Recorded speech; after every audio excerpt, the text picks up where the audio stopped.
Hello बच्चों, क्या हालचाल? सब बढ़िया? मैं भी बहुत बढ़िया। प्रेम से बोलेंगे राधे राधे। और आज हम नया टॉपिक लेने वाले हैं कॉर्पोरेट अकाउंटिंग के अंदर। और पहले थोड़ा सा 2 मिनट के लिए इस बात को रिवाइज कर लेते कि क्या क्या हमारे पास टॉपिक रह गए और क्या क्या हमें भी पेंडिंग करना बाकी है। तो बेसिकली आपका अंडर राइटिंग हो गया है, आपका बायबैक हो गया है, अभी आपका बोनस इशू हमने स्टार्ट कर रहे हैं। इसके अलावा मुझे नहीं लगता कि शेयर्स में से कुछ और टॉपिक लेना चाहिए। यदि लगता है आपको सर कोई शेयर का कोई टॉपिक है जो आपको टफ लगता है तो डेफिनेटली उसको भी रिवाइज करेंगे। इसके बाद आएंगे हम इंश्योरेंस कंपनी पर, इसके बाद आएंगे बैंकिंग कंपनी पर, फिर आएंगे इलेक्ट्रिसिटी पर। तीनों को इनको कवर करना है। फिर आएंगे फाइनेंशियल स्टेटमेंट पर, इसके बाद आएंगे हम इंडेस पर। ठीक है। इंडेस के ऊपर डेफिनेटली मैं आपसे चर्चा करूंगा क्योंकि इंडेस का कंटेंट बेसिकली आपको यूट्यूब पर बहुत कम देखने को मिलेगा। तो मैं उस पर थोड़ा सा कोशिश करूंगा कि हल्का सा एक थोड़ा सा मतलब एक मैं प्रॉपर ब्रीफ नहीं कहूंगा लेकिन थोड़ा सा हल्का सा एनहांस करूंगा उस लेवल के अंदर। और थोड़ा सा आपको नॉलेज देने की ज्यादा कोशिश करूंगा। ठीक है। चलिए आज हम bonus topic bonus issue start करने वाले हैं। अब हम बात करते हैं कि भैया बोनस इशू होता क्या है। बोनस इशू होता क्या है? देखो, बोनस इशू क्या होता है कि जब हमारे इक्विटी शेयर होल्डर होते हैं, हम उन लोगों को क्या करते हैं कि जो हमने अर्निंग की है वो सारी की सारी अर्निंग हम लोगों ने इन्वेस्टर के थ्रू की है। तो हम चाहते हैं कि जो इक्विटी शेयर होल्डर है उनको अब हम बेनिफिट प्रोवाइड करवाएं। क्या कराएं बेटा बताओ? बेनिफिट प्रोवाइड करवाएं। बेनिफिट का मतलब ये है कि अब उनको रिटर्न देने का अब हमारे पास क्या आ गया है, अब टाइम आ गया है। टाइम का मतलब ये होता है भैया हम प्रॉफिट खूब सारा कमा रहे हैं, हम उनको 10% 12% जो भी आपका जो डिविडेंड है उसके अलावा लगता है प्रॉफिट बहुत ज्यादा इकट्ठे हो रहे हैं और उसको हम अभी एक्सपेंड भी नहीं कर पा रहे हैं, एक्सपेंड करने के बाद भी बच रहे हैं। तो अब हमें लगता है कि ऐसा करते हैं कि अब थोड़ा सा हम उनको कुछ एज ए गिफ्ट या एज ए हम उनको कुछ ना कुछ बेनिफिट उनको कहीं ना कहीं उनको अब हम देना चाहते हैं। इसके बदले में हम उनसे कुछ भी नहीं लेना चाहते। अब देखो, इक्विटी शेयर होल्डर के अंदर जब हम बोनस की बात कर रहे होते हैं, हाँ एक चीज और मैं बता दूं आपके लिए। हम जो ये बात कर रहे हैं बेटा, टू इक्विटी शेयर होल्डर की बात कर रहा हूं मैं। किसकी बात कर रहा हूं बेटा मैं? Equity share holder.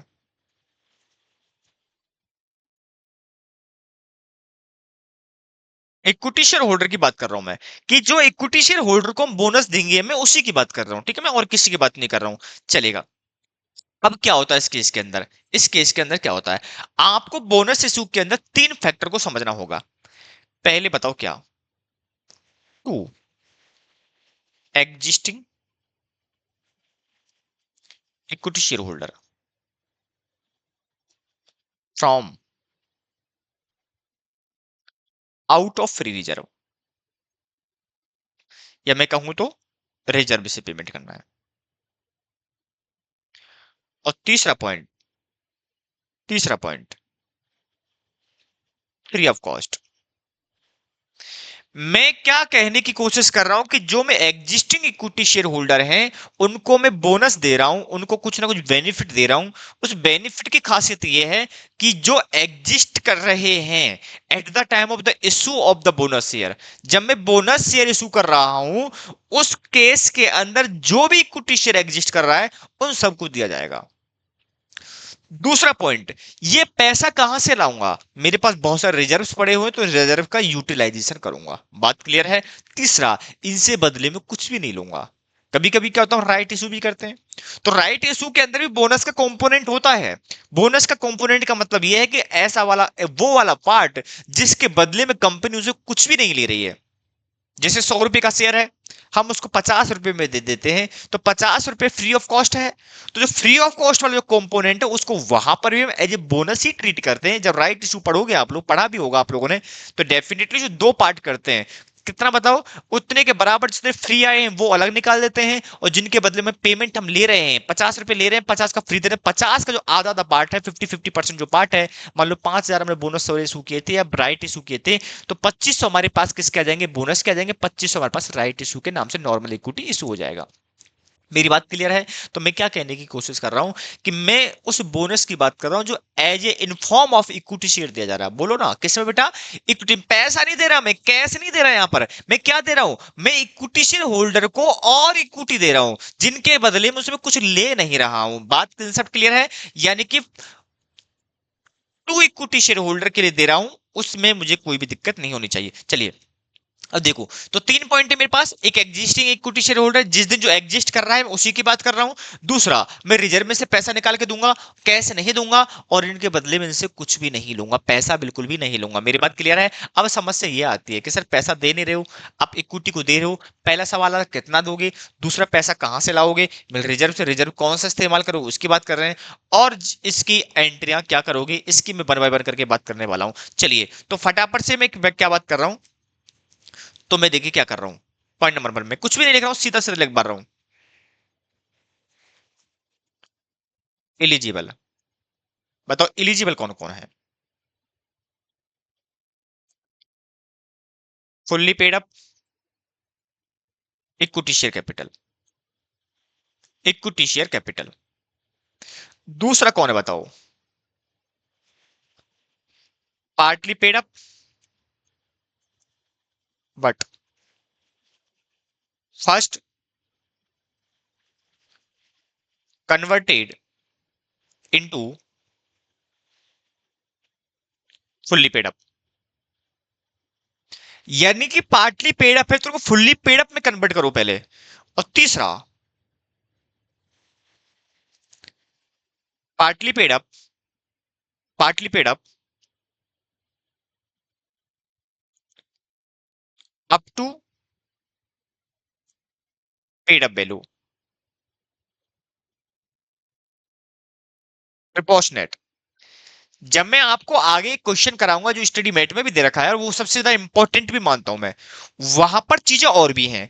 तो मैं जैसे जैसे टॉपिक को धीरे धीरे बढ़ाऊंगा, जहां जहां कॉम्प्लिकेटेड आता है वहां वहां के सिनेरियो को मैं डेफिनेटली आपके साथ डिस्कस भी करूंगा, और उसकी एंट्रीज भी आपके हिसाब से हम बनाते हुए चलेंगे। क्लियर है? तो बेसिकली मैं इन सारी बातों को कह दूं तो दो कैसे निकल करके आते हैं। एक तो मैं ओनली फॉर उन इक्विटी शेयर होल्डर को बोनस दूंगा जिन्होंने पेमेंट पूरा कर दिया है, यानी कॉल्ड अप भी पूरा हो गया, पेड अप भी पूरा हो गया। दूसरा, ऐसे इक्विटी शेयर होल्डर जो पार्टली पेड अप हैं तो उनको कन्वर्ट कर दो किसके अंदर बताओ?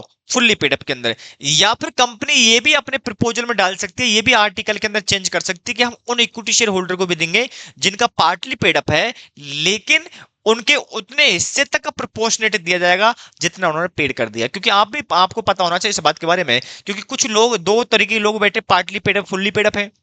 तो क्या पार्टी पेडअप का पैसा बिजनेस में यूज नहीं हो रहा है? जब उनके बिजनेस का कंट्रीब्यूशन है, जब उनका बिजनेस में कंट्रीब्यूशन है, रिजर्व जो क्रिएट किए उसमें उनका कंट्रीब्यूशन है, तो मुझे बताओ क्या उनको बोनस देना, नहीं देना सही बात होगी? बिल्कुल नहीं होगी। ऐसे केस के अंदर क्या होता है, मुद्दे बन जाते हैं। इसलिए मुद्दा ना बने, इसलिए कंपनी ने पहले अपने आर्टिकल में डाल दिया कि हम उन लोगों को भी बोनस देंगे जो लोग पार्टली पेड अप हैं, लेकिन ये कंडीशन रहेगी कि जितना उन्होंने पेड कर दिया है उसी प्रोपोर्शन के रेस्पेक्ट मिलेगा। या कुछ और कंडीशन भी डाल सकते, तो डिपेंड करता है कंपनी की क्या तरीके से आर्टिकल में क्या उन्होंने चेंज किया है, उन्होंने क्या अमेंड कर रखा है, वो उसके ऊपर डिपेंड करेगा। क्लियर है? तो दो केस हो गए, एक फुल्ली पेड अप, पार्टली तो भी फुल्ली में कन्वर्ट करना पड़ेगा, वो फुल्ली में कवर हो गया। दूसरा, प्रोपोर्शनेट बेसिस पर कंपनी चाहे तो जितना उन्होंने पेड किया उसके प्रोपोर्शन में भी पे कर सकती है। एक तरीका और बनेगा आगे चल के, जिसको मैं हल्का सा एक लाइन में अभी बोल रहा हूं कि वो वाला हिस्सा जो पेड नहीं किया है, तो कंपनी हो सकता है कि वो वाला पेड वाले हिस्से को एज ए बोनस मान ले और उनको इक्विटी के शेयर कैपिटल इशू कर दे। बात समझ में बिल्कुल भी नहीं होगी ना, तो डेफिनेटली क्वेश्चन करेंगे तब थोड़ा और ज्यादा समझाएंगे, एंट्री करेंगे तब ज्यादा समझाएंगे आपके लिए। Point number 2। अब हम बात करते हैं पॉइंट नंबर 2 की। पॉइंट नंबर 2 में क्या, क्योंकि मैंने पहले ही बोला था कि आपसे मैं फटाफट फटाफट से मैं वही बात करूंगा जो आपके रिलेवेंट है कंसेप्ट की, क्योंकि मैं बोलूंगा नहीं, लिखवाऊंगा ज्यादा, तो मैं बोल ज्यादा नहीं पाऊंगा, एक्सप्लेनेशन ज्यादा नहीं दे पाऊंगा, और एग्जाम के हिसाब से आपको एक्सप्लेनेशन की अभी ज्यादा नीड है, तो मैं उसी हिसाब से बातें कर रहा हूं। Point number 2, sources of bonus issue. भैया बोनस इशू जो कर रहे हो उसके सोर्स क्या क्या है, उसके सोर्स क्या क्या है? ठीक है, तो यहां मैं सोर्स की बात कर रहा हूं। तो पहला, out of free reserve, out of free reserve. दूसरा, सिक्योरिटी प्रीमियम भी यूज कर सकते हो यहां पर। और तीसरा, कैपिटल रिडम्पशन रिजर्व भी यूज कर सकते हो। क्लियर है? कैपिटल रिडम्पशन भी यूज कर सकते हो, और चाहो तो कैपिटल रिजर्व भी यूज कर सकते हो। कैपिटल रिजर्व भी यूज कर सकते हो, but part which is realised in cash, इसमें वही वाला पार्ट लोगे जो आपका कैश में रिलाइज होता है। इसको थोड़ा मैं और एलोबरेट करूंगा, इसको मैं थोड़ा और केस करूंगा। इसको समरी में लिख लो, चाहो तो डिटेल्ड कह लो ना, डिटेल्ड इसको ज्यादा बेहतर है, डिटेल्ड। डिटेल्ड मैं इसके बेसिकली दो कर रहा हूं।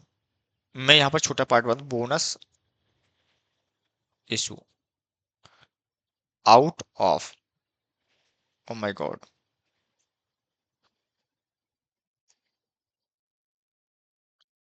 आउट ऑफ, मैंने इसके दो केस बना दिए।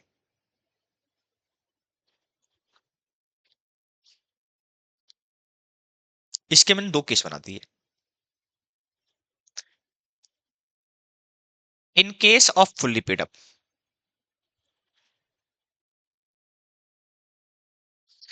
और इन केस ऑफ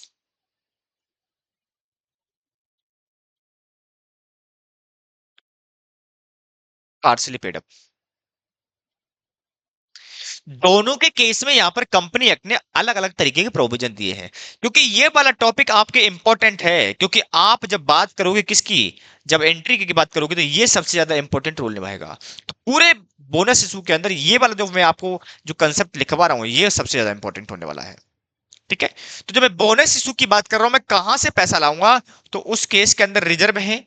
रिजर्व में बोल तो दिया कि आप सारा यूज कर सकते हो, जैसे आउट ऑफ फ्री रिजर्व, दूसरा सिक्योरिटी प्रीमियम यूज कर लो, सीआरआर यूज कर लो, कैपिटल रिडम्स सॉरी कैपिटल रिजर्व भी यूज कर लो, बट वो वाला पार्ट जो आपको रिलाइज हो सकता है कैश के अंदर। क्लियर है? लेकिन इस तरह से बात चलेगा नहीं, इस तरह से काम होगा नहीं कि हम जो बात कहने की कोशिश कर रहे हैं इससे पूरी 100% अंडरस्टैंडिंग नहीं आएगी, क्योंकि प्रैक्टिकल जब हम करेंगे तो दो सवाल क्रिएट होंगे हमारे सामने। फ्री रिजर्व कौन कौन से लेने हैं, बात क्लियर है यहां तक का? नहीं, लेकिन फिर भी फ्री रिजर्व का मान ले डेफिनेशन वही एज इट इज मान ले, जैसे कौन सा वाला है, कौन सा वाला बताओ, कौन सा वाला फ्री रिजर्व का? डेफिनेटली जो हमने अभी बाईबैक पढ़ा था वो मान लेते कुछ टाइम के लिए, अभी अदरवाइज की मैं मीनिंग लिखाने की भी कोशिश करेंगे अपन लोग। तो मैंने दो केस बना दिए कि बेटा फुल्ली पेडअप के केस में क्या होगा और पार्टली पेडअप के केस में क्या होगा। ये सबसे ज्यादा इंपॉर्टेंट है आपके लिए, ये सबसे ज्यादा आपके लिए इंपॉर्टेंट है। ठीक है, तो इंस्टीट्यूट बोलता है कि देखो भैया, आप बात कर रहे हो किसकी, फुल्ली पेडअप की, तो फुल्ली पेडअप के अंदर कोई प्रॉब्लम नहीं है। फुल्ली पेडअप में बोला सीआरआर यूज कर सकते हो, कोई प्रॉब्लम नहीं है, यानी कि यू कैन यूज ऑल्सो क्या, सीआरआर। दूसरा, आप इसमें सिक्योरिटी प्रीमियम भी यूज कर सकते हो, इसमें भी कोई दिक्कत नहीं है। और बोला गया यहां पर आप फ्री रिजर्व भी यूज कर सकते हो, बोलो ना, क्या कर सकते हो, फ्री रिजर्व, और नीचे लिख लो capital reserve can also utilise, utilised up to amount realised in cash. यानी कि मैं इतनी सी बात बोल दूं मेरे बाबू, मेरे बच्चे, मेरे सोना, कि जो मैंने ऊपर लिखवाया है ना, नोट करवाया, तीन जो पॉइंट हैं, ये आपके बेसिकली फुल्ली के केस में काम कर जाएंगे। फुल्ली पेड अप में बोला कि आप तीनों में से कहीं से ले लो, कोई प्रॉब्लम नहीं है, यदि फुल्ली पेड अप आपका इक्विटी शेयर है तो उस केस के अंदर। क्लियर है? और यहां पर सिक्योरिटी प्रीमियम में भी बोला गया है, यहां पर सिक्योरिटी प्रीमियम में भी बोला गया है कि ये भी if received in cash. Sir कैसी बातें कर रहे हो आप लोग, क्या प्रीमियम कैश में नहीं आता कभी कभार? बोला नहीं आता, बहुत बार प्रीमियम कैश में नहीं आएगा। तो क्या करोगे उस केस के अंदर? बोला कुछ नहीं करना, उस टाइम लेना ही नहीं है आपको, उस टाइम पर आपको लेना नहीं है। सर कैसी बातें कर रहे हो, कैश में नहीं आएगा? बोला नहीं आएगा। आपने कोई असेट्स खरीदी, बोलो ना, आपने असेट्स खरीदी और आपने वेंडर को पेमेंट कर दिया इन form of equity share hold, आपने असेट्स ली, बदले में पेमेंट नहीं दिया, आपने इक्विटी शेयर दे दिए और वो भी प्रीमियम पे दे दिए। तो मुझे बताओ उस केस के अंदर क्या तुम्हारे पास प्रीमियम इन कैश में आएगा? आंसर नहीं। जब प्रीमियम कैश में आया ही नहीं, तो मुझे बताओ, आपको नहीं लगता आप बोनस दे रहे हो जो गलत हो जाएगा? जो चीज कैश में है ही नहीं है, जिस गुल्लक में कैश है ही नहीं है, क्या आप बोनस दे दोगे? क्या बात है हवा हवा में करोगे? नहीं हो सकती। इसीलिए यहां पर आप कंपनी एक्ट बोलता है कि आप सिक्योरिटी प्रीमियम का यूज करोगे, लेकिन इस बात का बेहद ध्यान रखना है कि वो वाला प्रीमियम आपका कैश में रियलाइज होना चाहिए। अब समस्या यह आती है कि सर कैपिटल रिजर्व के बारे में तो बोलता है कि भाई ऐसे ऐसे हुआ है, क्या सिक्योरिटी प्रीमियम के केस में भी बोलेगा आपसे कि कैश में रियलाइज हुआ है कि नहीं हुआ है? और नहीं हुआ है तो क्या मान के चलोगे? तो मैंने बोला कि बेसिकली सिक्योरिटी प्रीमियम हमेशा हमेशा 100% केस के अंदर कैश में आता है। यदि वो कैश में नहीं आया है तो इसके बारे में क्वेश्चन में डेफिनेटली कुछ ना कुछ इंडिकेटर होगा। यदि कोई भी इंडिकेटर नहीं दे रखा है तो उस केस में आप ये मान के चलोगे कि इसे कैश में रियलाइज हुआ होगा। मेरी बात क्लियर है? सिक्योरिटी प्रीमियम हमेशा 100% केस के अंदर आपका कैश में रियलाइज होता है। बट यदि इंफॉर्मेशन गिवन है और बोल रहा है कि भैया बेंटर को पेमेंट किया, कुछ ऐसी सिचुएशन दे रखी है कि आपको लगता है उसको देख करके कि भैया ये कैश में है ही नहीं है, तो फिर आपको वहां पर उसको पार्ट नहीं बनाना है। किसका पार्ट नहीं बनाना है? आप उसको बोनस इशू का पार्ट, आप उसमें से बोनस इशू नहीं कर पाओगे। मेरी बात क्लियर है? चलिए, अब हम बात करते हैं भैया किसकी, बताओ इसकी। तो यहां पर बड़े ध्यान से देखना, only out of free reserve. इससे क्या समझ में आ गया आपकी में? इससे समझ में ये आ गया, सीआरआर नहीं, सिक्योरिटी प्रीमियम नहीं, ये दोनों यहां पर नेगेटिव हैं। मेरी बात क्लियर है? यदि पार्टली पेड अप है तो वहां पर ऑप्शन नहीं है, आपको ओनली फॉर और ओनली फॉर अब आपको फ्री रिजर्व में से ही उनको क्या करना पड़ेगा, बोनस देना पड़ेगा। फ्री रिजर्व नहीं है तो आप बोनस इशू नहीं कर सकते, उस बात का दिमाग में रख के चलना है। इसीलिए इस डायग्राम को मैंने यहाँ पर बनवाया था। आई होप, उम्मीद करता हूँ क्लियर हो गया होगा।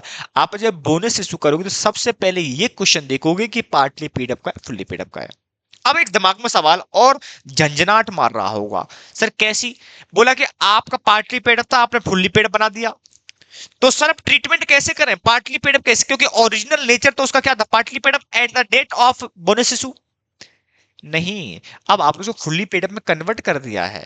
मेरी बात क्लियर है? तो अब उसको ट्रीटमेंट डालोगे as a fully paid, partly paid पर नहीं दोगे। वो पार्टली पेड अप है और उसके प्रोपोर्शन में बोनस दे रहे हो, दैट ये केस आपका कह सकते हो कि भैया हमारा क्या है, पार्टली पेड अप कर। उस केस के अंदर आप ओनली फॉर और ओनली फॉर फ्री रिजर्व का यूज करोगे।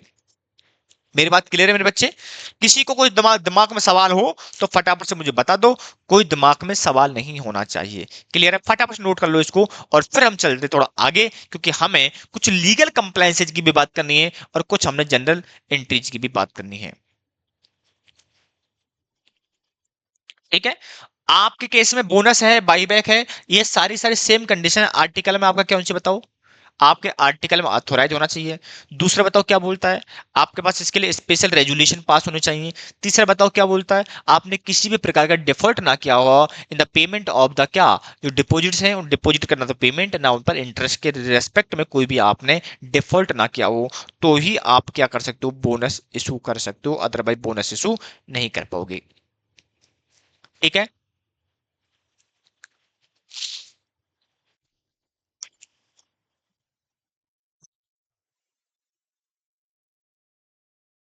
चलिए, आई होप, उम्मीद करता हूं कि आपको ये बात यहां तक समझ में आ गई होगी। ठीक है? ये लगा लो बेटा, इंपॉर्टेंट है आपके एग्जाम पर्पज से, इंपॉर्टेंट। यही है जो आपको एंट्रीज को ठीक करेगा। चलिए, पॉइंट नंबर 2 था, पॉइंट नंबर 3। पॉइंट नंबर 3 लिख ही लो चाहो तो आप, लीगल प्रोविजंस। लीगल प्रोविजंस बताओ क्या क्या जाएगा?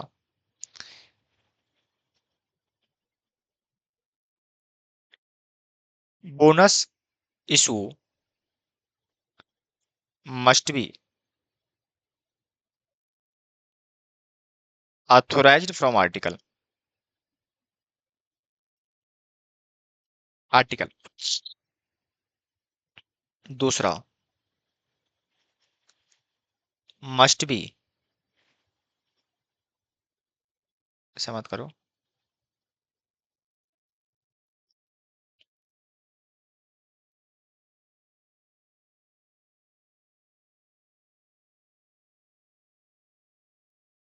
Company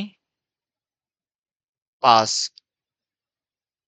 board and board and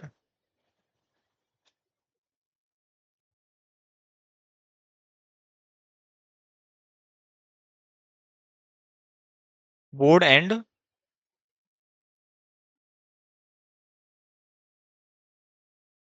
special resolution resolution in general meeting.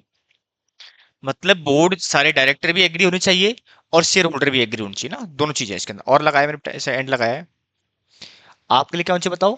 Board of director भी एग्री होनी चाहिए इस बात के लिए। दूसरा, फर्स्ट पहले बोर्ड डायरेक्टर एग्री होंगे, देन उसके बाद फिर आप मालिकों से पूछोगे।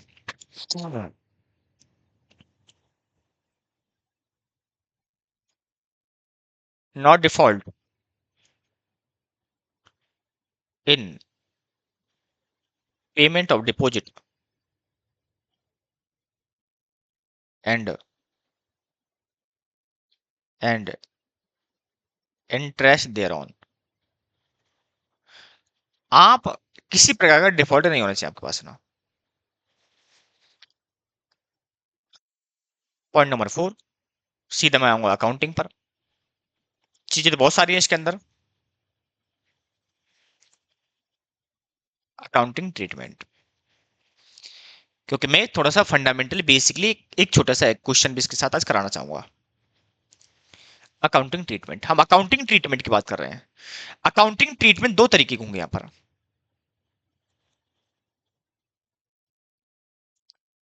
इन case of fully paid up equity share capital, यदि fully paid up equity share capital है तो क्या होगा? बोला उसके केस में बहुत आसान है। फॉर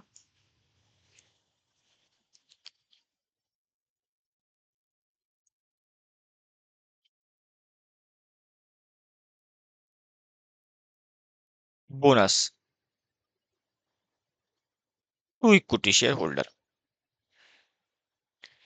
बोनस डिक्लेयर करने का क्या होगा? क्योंकि अब हमें कोई दिक्कत नहीं है, तो सिंपली आप एंट्री डाल दोगे। आपने सीआरआर लिया है, सिक्योरिटी प्रीमियम लिया है, या फ्री रिजर्व लिया है, आप वहां से पैसा विड्रॉ करोगे और टू बोनस दे दोगे। Bonus to equity share holder. मेरे पास एक गुल्लक है जिसका नाम क्या है बताओ? रिजर्व। मैंने रिजर्व से पैसा निकाला और बोनस के नाम से डाल दिया। यानी कि मैंने एक रिजर्व को खत्म किया और दूसरा उसके साथ में एक लायबिलिटी क्रिएट कर दी, जो मुझे इक्विटी शेयर होल्डर को देनी है। मेरी बात क्लियर है? क्लियर ना हो तो मुझे पूछ लेना, कोई दिक्कत नहीं है। एंट्रियों में किसी प्रकार का कंफ्यूजन नहीं होना चाहिए, क्योंकि इसमें एंट्रीज ही आती है, इंक्लूडिंग बैलेंस शीट भी आती है। पॉइंट नंबर 2, आपने जब बोनस दे दिया, जब आपने बोनस डिक्लेयर कर दिया, तो इसका मतलब अब आपको क्या करना पड़ेगा बताओ?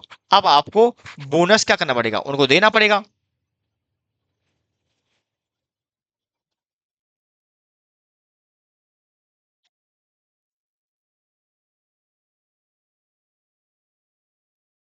इशू बोनस शेयर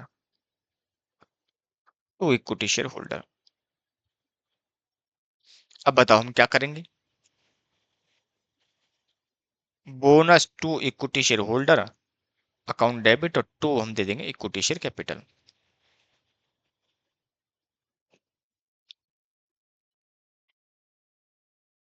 क्लियर है? हमने बोनस को कन्वर्ट कर दिया किसके अंदर बेटा बताओ? इक्विटी शेयर कैपिटल में। अब दूसरा केस लोगे। अब दूसरा केस लोगे। In case of partly paid up.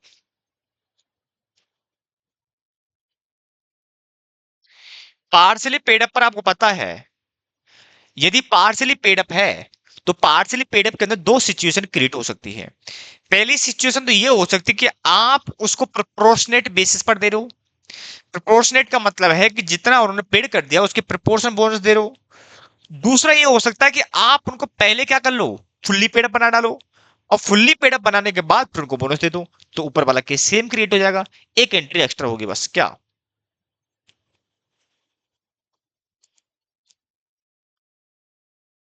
Partially paid up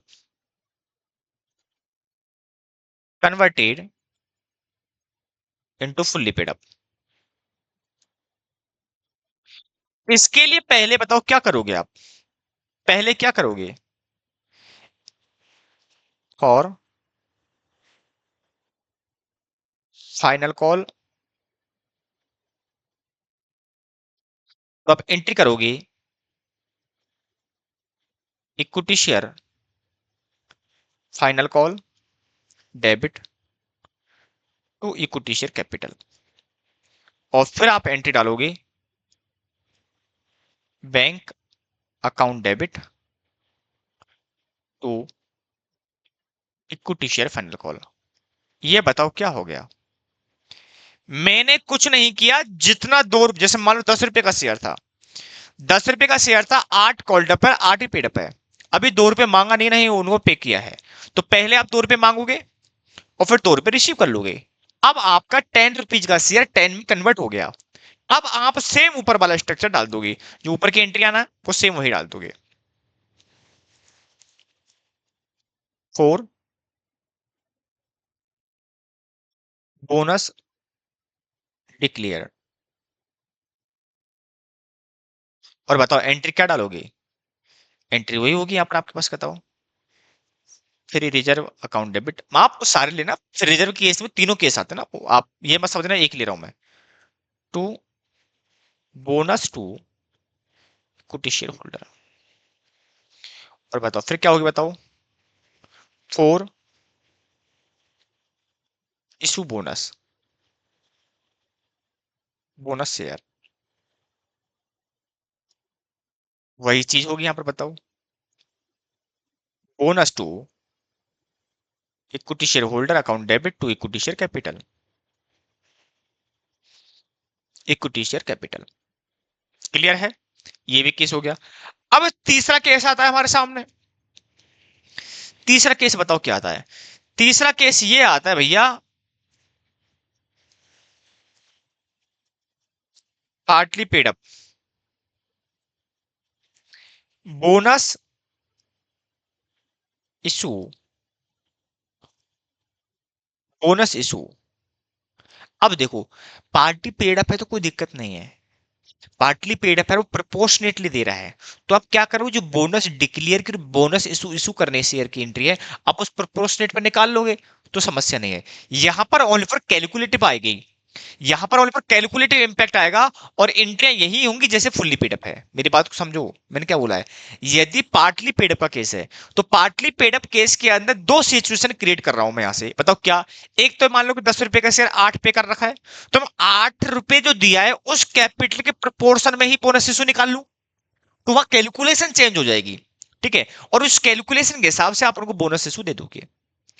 दूसरा केस मेरे पास क्या क्रिएट हो सकता है कि कंपनी सोचती कि यार ठीक है कोई दिक्कत नहीं है, इसको हम उस प्रोपोर्शन में ना दे करके हम क्या करते हैं कि जो रिमेनिंग बचा हुआ अमाउंट है, उस रिमेनिंग अमाउंट को इसे ले नहीं, बिना लिए ही हम उस वाले शेयर को बोनस मान करके हम मान लेते हैं, इस बंदे ने 10 रुपए दे दिए। बात बिल्कुल समझ में नहीं आई होगी, मिस को नोट नहीं करना ना, आप समझना बात को। मेरे पास दो केस दे दिए मैंने।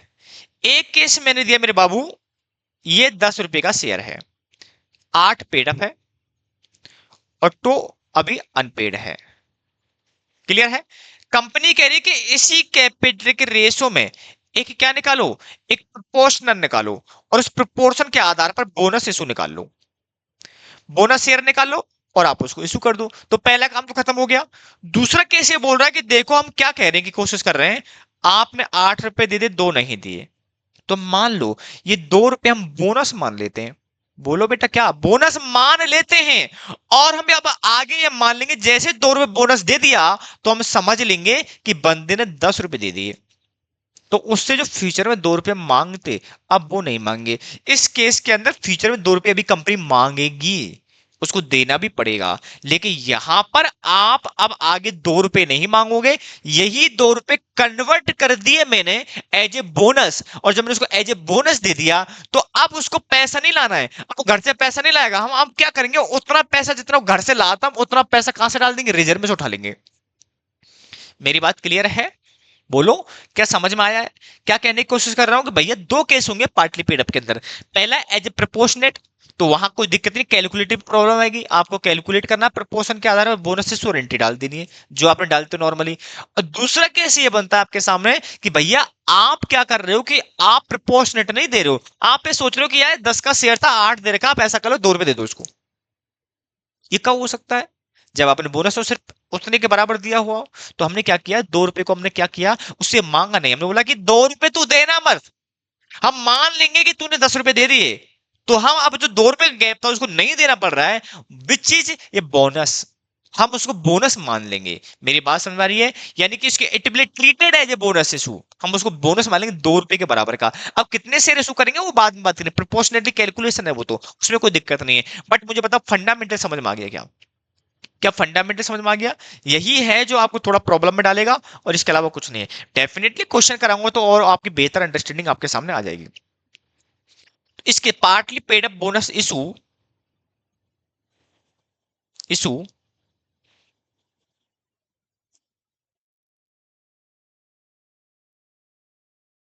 If unpaid, unpaid amount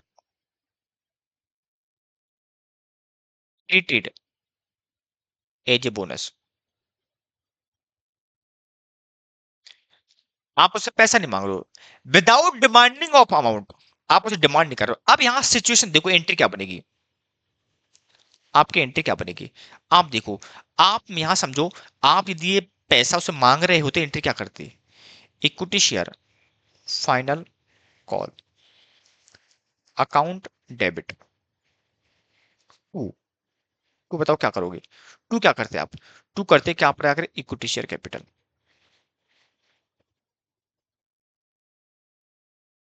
equity share capital, और दूसरी एंट्री क्या डालते, equity share, sorry,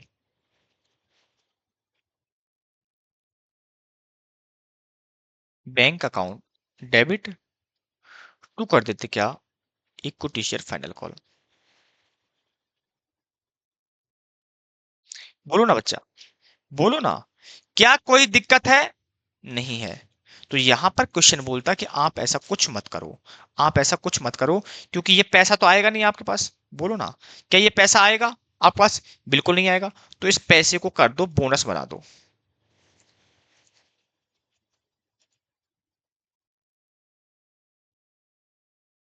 bonus to equity share holder account debit to final call. आपने जो फाइनल कॉल आया है वो पैसा नहीं आएगा आपके पास, और उस पैसे को मैं बताऊं क्या बना दूंगा, बोनस बना दूंगा। अब समस्या ये है कि बोनस तो इशू हो गया आपके पास, बोनस तो आपके पास आ गया, आपने इसको फाइनल कॉल कन्वर्ट कर दिया। अब एंट्री क्या डालोगे, पैसा खाना से लाओगे, reserve, security premium, CRR, account debit, to करोगे bonus to equity share holder. मेरी बात क्लियर है यहां तक का नहीं?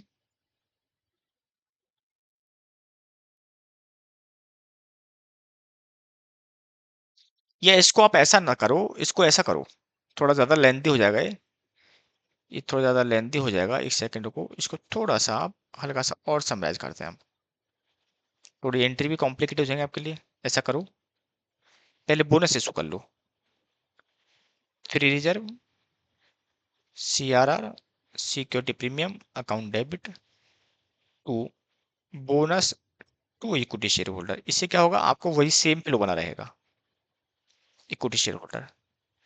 और इसको आप क्या कर दो, इस बोनस को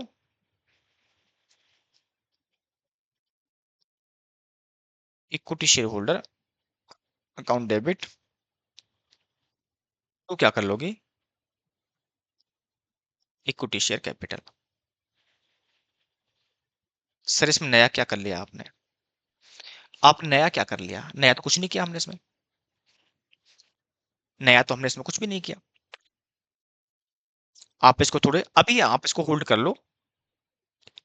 जब भी टॉपिक आएगा तो फंडामेंटली आपको और समझाने की हम कोशिश करेंगे। सर ऐसा क्यों? ऐसा क्यों? आप पैसा मांगोगे, हमने बिना पैसे के पैसा बोनस दे दिया, ये पैसा बोनस फिर निकाल लिया। फाइनल कॉल से फाइनल कॉल ऑटोमेटिक डिडक्ट हो जाती है। मेरे पास समझो, मैं एंट्री क्या कर रहा होता? मैं एंट्री क्या कर रहा होता? पहले मैं मांग, चलो इसको डिस्कशन अपन सेपरेटली करेंगे ना, एक सेपरेटली इस पे मैं सेशन लूंगा। अभी आप इतना कर लो, इसको डेफिनेटली पूरा पूरा इन डेप्थ इसको मैं समझाने की कोशिश करूंगा। ठीक है, अभी ये समझ लो कि आपके पास बोनस है जो आपको देना है। बोनस का पैसा आपने यहां से निकाल लिया, और अब आप क्या करोगे, उतने के बराबर की आपने कैपिटल इशू कर दी।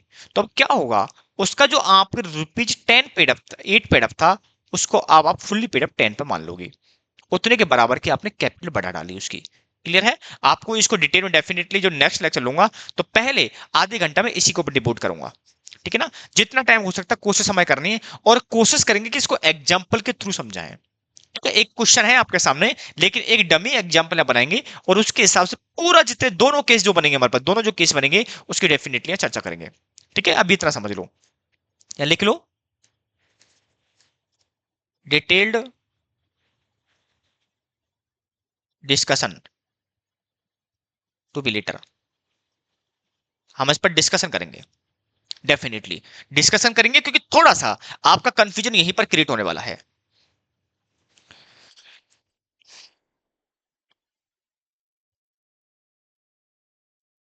चलिए, हमारे सामने एक क्वेश्चन है।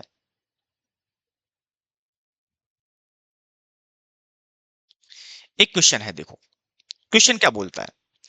क्वेश्चन बोलता है following items appear in the trial balance. आपको एंट्री डालने से पहले दो चीज समझनी पड़ेगी, फुल्ली पेड अप है, पार्टली पेड अप है। और जब पार्टली पेड अप में आओगे तो वहां भी समझना पड़ेगा कि प्रोपोर्शनेट है या फिर convert into fully paid up है, वो आपको देखना पड़ेगा। ठीक है, following items appear in the balance trial balance of M limited as on 31 March 2021। आपका 60,000 इक्विटी शेयर है, कैपिटल रिडम्पशन रिजर्व 45,000 का है, प्लांट रिवैल्यूएशन रिजर्व 15,000 का है, सिक्योरिटी प्रीमियम का 52,500 का है, जनरल रिजर्व आपके पास 1,50,000 का है, प्रॉफिट लॉस का 75,000 का, capital reserve including, oh my god, 37,500 being profit on sale of machinery. इसका मतलब ये कैश में आया होगा, बोलो ना। आप मान लीजिएगा, आपकी कोई मशीन थी, क्या थी बेटा आप बताओ, एक प्लांटेड मशीनरी थी, उसकी कॉस्ट थी 1 लाख रुपए, आपने उसको सेल कर दिया 1,20,000 में। तो मुझे सिंपल सा एक बात बता दो, प्रॉफिट हो गया 20,000 का, बोलो ना। प्रॉफिट कितने का हो गया? 20,000 का। तो मुझे बताओ सामने वाले पार्टी ने आपको पैसा कितना दिया होगा? 1,20,000, 1 लाख, बोलो ना।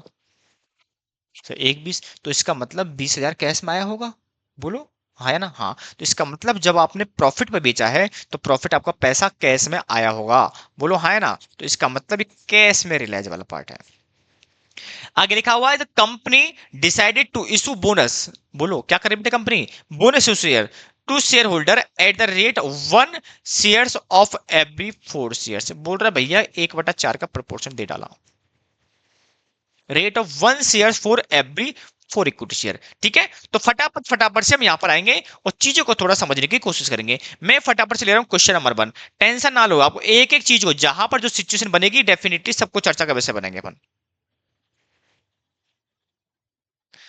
चलिए,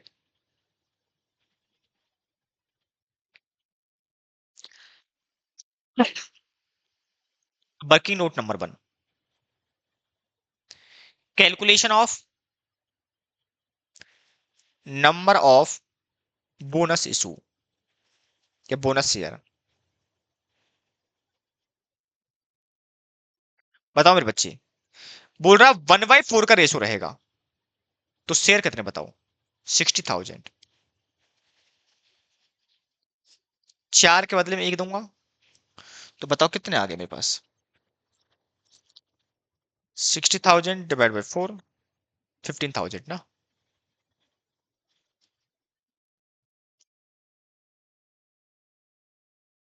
ऐसा कर लो, बोनस, या ऐसा करो ना यार, प्रॉपर फॉर्मूला बना देता हूँ आपके लिए।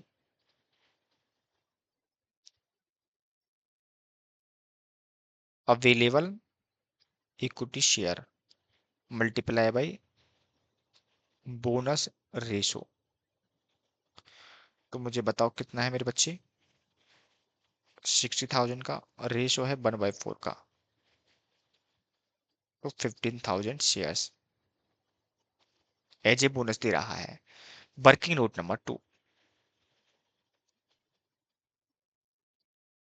Working note number 2, calculation of total bonus amount. बताओ कितना बोनस अमाउंट है। Sir, number of bonus issue multiply by issue price. यहाँ पे कुछ नहीं बोला गया है, तो हम मानेंगे कि भैया 15,000 है, और जितने का वो शेयर दे रखा है उतने का मानेंगे, 10 का है 10 का ही मान लो।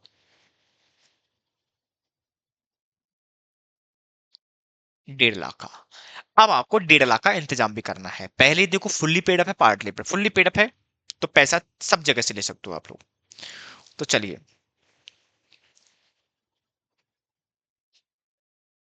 अकाउंटिंग एंट्रीज, अकाउंटिंग एंट्री बहुत सिंपल क्वेश्चन है, कोई प्रॉब्लम वाली बात यहाँ पर है नहीं है। ठीक है, सबसे पहले देखो क्या करना है। सबसे पहले क्या करना है आपको, आपको मैं यहाँ थोड़ी सी वर्किंग ले लेता हूँ ना, या वर्किंग चाहो तो यही ले लो, अब अकाउंटिंग छोड़ो ना, एक बार के लिए वर्किंग ले लो। ये हर बार नहीं बनाऊंगा मैं।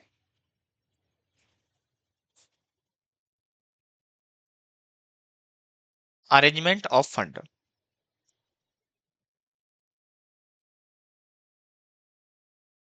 फ्रॉम, ठीक है, देखो क्या कर रहे हैं हम लोग। टोटल रिक्वायरमेंट,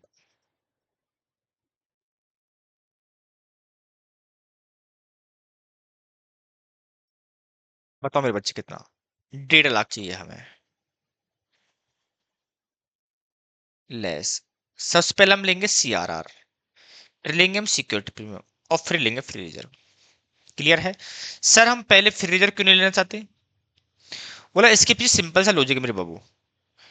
कुछ चीजों के क्या होते हैं कि लिमिटेड यूटिलाइजेशन होते हैं, वो वहीं पर यूज होते हैं। CRR है, रिडम्पशन में बाईबैक में यूज होता है, तो पहले उसको खत्म कर लो। क्या पता बाईबैक रिडम्पशन का नंबर ना आए, वो फंड वैसे पड़ा उसके अंदर। तो पहले आप उन वाले फंड को यूटिलाइज करो जो आपके कम यूज होते हैं, लिमिटेड यूज यूटिलाइज होते हैं। तो CRR बहुत कम केस में यूज होता है। सिक्योरिटी प्रीमियम बोनस शेयर में शो होता है बस। सिक्योरिटी प्रीमियम का आप नॉर्मल इशू यूज नहीं कर सकते। या फिर आप बाईबैक वगैरह करें तो उसका आप क्या कर सकते हो, जो प्रीमियम का अमाउंट आया है, जो लॉस ऑन इशू ऑफ है, लॉस ऑन रिडम्पशन है, बाईबैक है, आप उसको यूटिलाइज कर सकते हो। तो कैपिटल रिजर्व के भी कम यूटिलाइजेशन होते हैं। ठीक है, तो पहले CRR देख लो। बताओ CRR कितना है, CRR कितना पड़ा है। सर CRR पड़ा 45,000 का, लो भाई लो। तो CRR ले लो पहले बेटा, 45,000 का। इसके अलावा बताओ क्या, सिक्योरिटी प्रीमियम, सिक्योरिटी प्रीमियम 52,500 का, 52,500 का। अब फ्रिज या क्या, मैं अम्मा मेरी क्या राइटिंग कर रहा हूं बताओ, 52,500 का। फ्री रिजर्व में भी पहले लोगे मेरे बाबू CR कैपिटल रिजर्व, फिर लोगे आधार। ठीक है ना, आधार को बाद में लिखेंगे अपन। पहले लोगे कैपिटल रिजर्व, वो वाला ऐसा जो कैश में रिलाइज हो रहा है, 37,500 का। अब देख लो बैलेंस कितना बच रहा है, अभी बैलेंस कितना बच रहा है। टोटल मिला के मेरे पास 45,000 है, प्लस 52,500 वहां से है, और 37,500 वहां से है। 1,35,000 हो गया, और बच गया पास। बताओ बैलेंस कहां से ले लोगे, जनरल रिजर्व से ले लो, PL मैं यहां से लूंगा बैलेंस।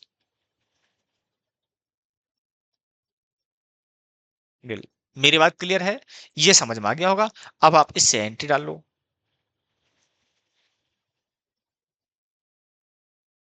बोनस से इशू करोगी तो बताओ पहली एंट्री क्या करोगी, फटाफट से बताओ। पहली एंट्री क्या बनाओगे आप, पहली एंट्री क्या बनाओगे यहाँ पर आकर के, बोलो।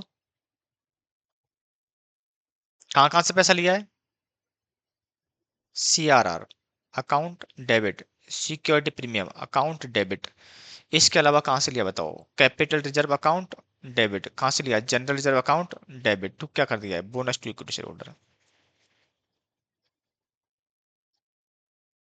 बताओ मेरे बाबू कितना हुआ बेटा, इसमें 45,000 का, 52,500 का, 52,500 इतना, हाँ। 37 कैपिटल रिजर्व नहीं है ना, एक दो तीन, एक दो तीन चार, अच्छा ठीक है, 37,500 का, और यहाँ से लिया 15,000 का, 1.5 लाख का हो गया। और फिर कर दो bonus to equity share holder account debit, तो क्या दे दोगे, इक्विटी शेयर कैपिटल, कितना इशू कर दोगे, 15,000 शेयर दे दोगे, 15,000 शेयर दे दो 10 का, 1.5 लाख का, खत्म काम। क्लियर है। आपको चीजों को थोड़ा सा, ये टेक्निकल टॉपिक है, ये भी टेक्निकल था, बायबैक भी टेक्निकल था थोड़ा सा। आपको पहले देखना पड़ेगा कि भैया आपने फुल्ली पेडअप है या पार्टली पेडअप, फुल्ली पेडअप है तो आपको फिर देखना पड़ेगा पैसा कहाँ कहाँ से ले सकते हो, कितना कितना कहाँ से आप विड्रॉ कर सकते हो, ठीक है। देन उसके बाद आप बोनस इशू करोगे। पार्टली पेडअप है तो सिचुएशन आगे और बताएंगे इसको, ठीक है ना। थैंक यू सो मच, चलते हैं आगे और मिलते हैं आपको नेक्स्ट सेशन के अंदर। डेफिनेटली हम एक ही चीज को लेंगे, जितने भी आपके स्टडी मेट में क्वेश्चन है, जितने भी टफ हो सकते हैं हम सारे क्वेश्चन यहाँ पर कोशिश करेंगे आपको रिजॉल्व कराने की, ठीक है।